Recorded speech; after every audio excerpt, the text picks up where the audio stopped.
अगर किसी बंदे दी अखा दुखदियां होवन या किसी बंदे दे अखां च दर्द होवे, अखां दी नज़र दा कोई मसला होवे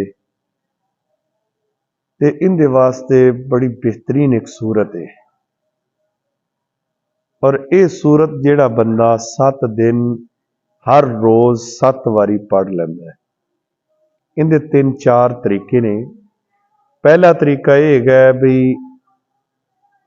पानी पढ़ के ते उस पानी नूं अपनियां अखां नाल लाओ। दूसरा तरीका इनका यह है भी अगर तुसी किसी नूं दम करना है तो सूरतुल हुमज़ा 7 वारी पढ़ के उनदे ते फूक मारो अखां ते, अल्लाह शिफा दे देगा।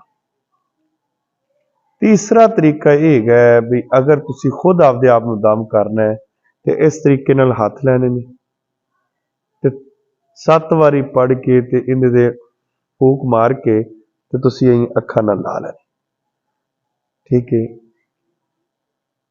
ये तरीका कार है। ते अगर किसी बंदे दियां अखां की तकलीफ दूर हो जाएगी, अगर किसी को तकलीफ है दुख दियां ने सारे मसलियां वास्ते, और वह सूरत 30 सपारे दे विच सूरतुल हुमज़ा वैलुल लिकुल्लि हुमज़तिल लुमज़ा, ये सूरत पूरी पढ़ के 7 दिन ते 7 वारी पढ़नी, इंशाअल्लाह अखां की बनाई भी ज्यादा हो जाएगी, बेहतर हो जाएगी।